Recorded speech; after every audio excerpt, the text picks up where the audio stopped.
The new Otsutsuki are on their way to Boruto's planet, and a major pattern hinting at their rise has already been teased in the story. The authors seem to be going the Toriyama route in Two Blue Vortex, and you won't believe how much sense it makes. Many characters seem to have been derived from the popular tale of Dragon Ball, and this doesn't seem like something done out of accident. Eida and Daemon are Android 17 and 18. Amado is the Doctor Gero. Jura gives off the Cell vibe. Boruto is a mixture of Goku and Future Trunks. Kawaki is Vegeta, who gets overdriven by the malicious Majin powers and turns bad for a while. So going off by this pattern, the next major villain could be someone derived from Majin Buu, a chaotic, unstable wildcard with monstrous power and erratic behavior. Shibai Otsutsuki could be either Beerus, since he's one of the gods of destruction, and there are indeed more Otsutsuki gods in the story. And while I'm not saying the story is a word-to-word replica of Dragon Ball Z, but there is a chance that before the major reveal of the godly plot, which could bring back Shibai and the other gods in the story, there could be a Majin Buu type of figure, far stronger than Jura, whose defeat would become the hardest thing to pull off in the story. And looking at the rising stakes, this new character might be a higher level of Otsutsuki, like the ones whose statues were found in the realm of Kaguya. So in order to understand who is going to be the Majin Buu of Boruto, we would first need to understand why Jura is not fit to be the final villain. A small hint for those who can't wait: Amado is definitely pulling the strings from behind, so he's not your usual Doctor Gero, who indirectly created Cell, which in this case is Jura. The Gohan analogy to Himawari also gives a hint for how he might go down, so brace up to hear some brand new takes on the up and coming villains of Boruto. Imagine if the anime-verse were all interconnected, so interconnected that heroes from our universe could instantly recognize the threats from another. The moment Jura appeared, everyone would have seen him for what he is, an imitation of Cell. Naturally, Boruto and the others would start looking for Z fighters with the right experience to face him, and they would find a perfect match. Himawari mirrors Gohan, the one who unlocked an unexpected transformation to take down Cell himself. Now in reality, Himawari can't just text Gohan for some tips and tricks on dealing with Jura. But what if I told you you could? Well, that's exactly what the Polybuzz app lets you do. Create your own AI chatbot of any fictional character you can imagine. You could literally have Gohan as your personal coach, Boruto as your gym partner, or Momoshiki as your mysterious enemy turned guide. You can ask them anything, dive into their world, and get answers only they could give. Think of it like having your favorite anime characters as your personal digital squad, ready to answer any questions, share hidden knowledge, or just geek out about all things anime. So assuming Boruto had this app, he could simply text Momoshiki to know if there are Shibai cells inside his body or not, or if he's planning to take over his body in the future. And you can do the same by asking multiple characters questions from their own verse, like how I asked Naruto about how he felt after fulfilling his dream of becoming the Hokage, or Momoshiki about his future plans on making Boruto's life worse. So if you also want to experience conversations across universes, download the Polybuzz app from the link in the description, and don't forget to use my code KASHI to save some bucks while unlocking premium features.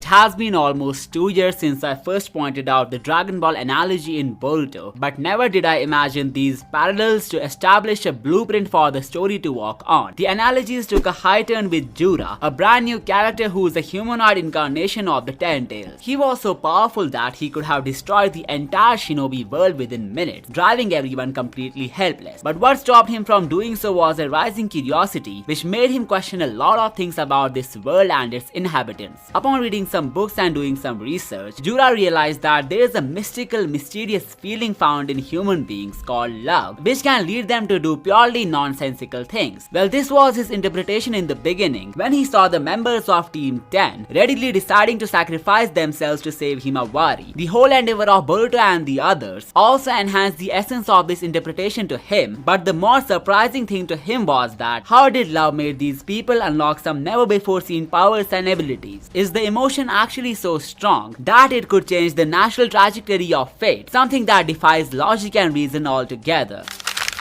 Well, this mystery is what held back Jura from unleashing his wrath on humanity. While he could have went all out to destroy Kawaki in the latest battle, he decided to keep his calm and try to understand his perspective on love, which is again a huge driving factor to him as well, since it persuaded him to protect Naruto from all the external threats and enemies. But let's get back to the main point. This nature of Jura, where he holds back his true powers just for the greater cause of figuring out how love affects human beings, is pretty similar to what Cell did in Dragon Dragon Ball for a completely different cause. He hosted the Cell Games tournament instead of randomly destroying the world, cause his Saiyan and Frieza DNA fueled his ego and thirst for a challenge, pushing him to prove his perfect form was unbeatable in a dramatic and public way. Rather than causing mindless chaos, which would have been too easy and unsatisfying, he craved the thrill of crushing the strongest fighters of Earth like Goku and Gohan in a structured tournament, feeding his pride while tormenting humanity with the spectacle. So even though Cell knew it's a matter of seconds for him to blow up the entire globe, he still chose to give the Z fighters the liberty to train for the tournament called Cell Games, simply because he was too overconfident in his powers and wanted to have some real fun instead of blowing up the planet out of nowhere. Now when we go back to Jura, there are some pretty obvious differences in their lores that we would need to keep in mind. First off, Cell absorbs Android 17 and 18 to achieve his perfect form, and if we go by this analogy, then Jura must somehow absorb Eida and Daemon to unlock an even powerful transformation. But even though that's kind of possible, I don't see that happening due to one major reason. As I said earlier, it's not a word-to-word copy of Dragon Ball, yet there is one detail in the cyborg duo of Boruto which alienates them from their Dragon Ball counterparts. It's the DNA of an Otsutsuki god which runs through their veins and drives them away from the Toriyama route. What's interesting is that the androids in Dragon Ball had literally nothing to do with Beerus or the other gods of destruction. But when it comes to Boruto, the whole reason behind these characters becoming cyborgs is because of the Otsutsuki god himself, who left his mortal remains behind for the DNA to be extracted by a Doctor Gero like scientist, which is how the cyborgs came to be. But the Two Blue Vortex narrative doesn't make the cyborgs the main target. In fact, the whole reason behind Mamushi going after Eida comes from his human counterpart Bug being infatuated from her charm. The main target of the Shinju boss is actually the people who were associated with the Biju. Naruto was the Nine-Tails Jinchuriki for a very long time, and he shared a pretty good bond with all the tail beasts. Now Himawari has somehow inherited the Nine-Tails power, as Kurama has reincarnated inside her body, so her becoming the main driving force of the story becomes a huge possibility here. And this is where another Dragon Ball analogy kicks in, which connects Himawari to Gohan.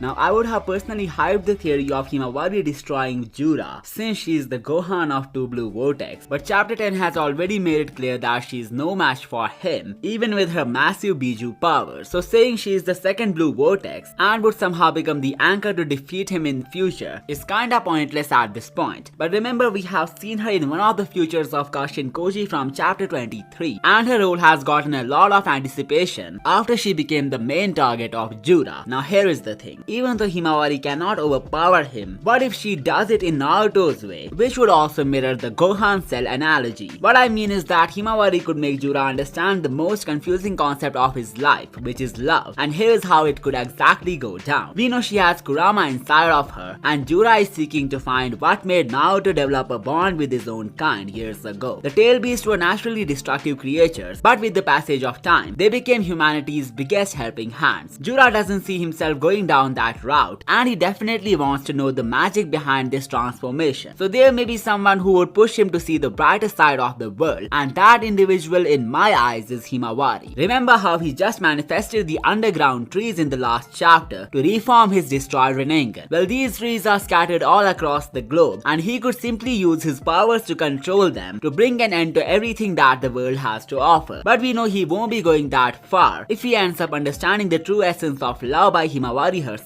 Not to mention, she also carries Kurama inside, and he could also play a role in redeeming Jura by carrying out the message of love to him.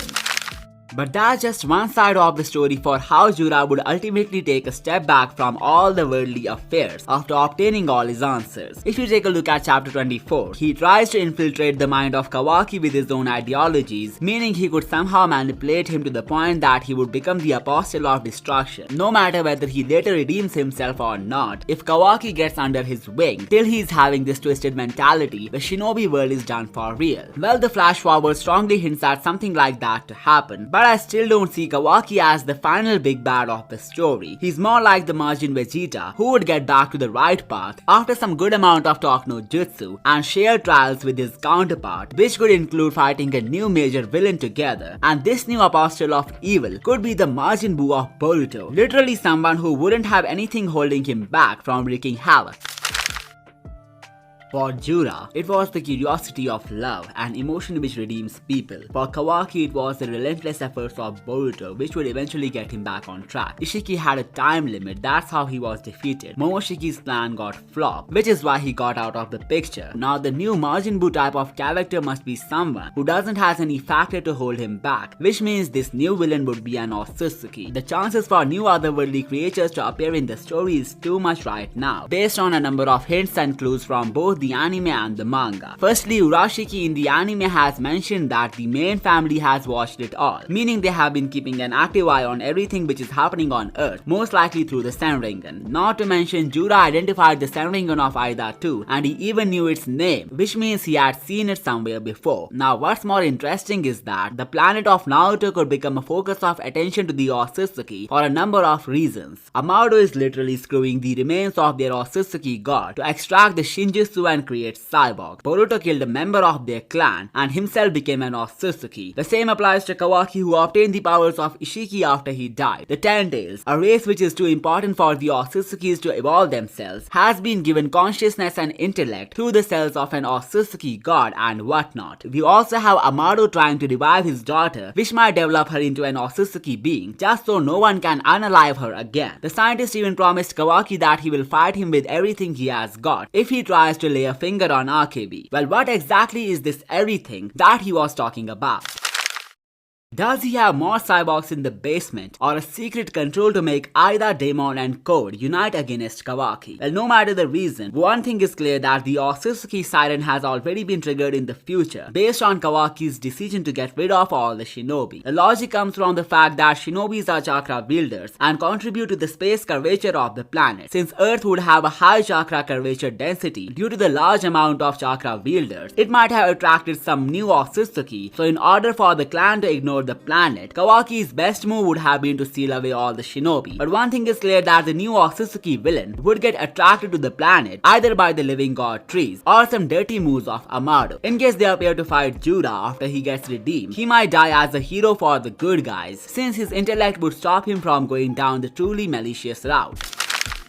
He would understand love better than the Otsutsuki, and just like how it redeemed the tail beast in the past, history would repeat itself after Jura would find the light in the form of Himawari, something that Naruto could have done to him in a different timeline. Now as for the grand entry of the Majin Buu level threat in the story, let's understand that by taking Kawaki as the Majin Vegeta of the series. In Dragon Ball Z, when Babidi, a powerful sorcerer, tries to revive the ancient monster Majin Buu, he needs a massive amount of energy to break the seal on Buu's cocoon. He sends his minions like Dabura to fight the Z fighters at his spaceship to collect this energy from their injuries and battles. Meanwhile, Vegeta, already frustrated by living in Goku's shadow, lets Babidi possess him, which is how he becomes Majin Vegeta. By prioritizing his pride and need to outdo Goku, Majin Vegeta not only distracts the team, but also directly fuels the revival of Buu, turning a manageable threat into a catastrophic one.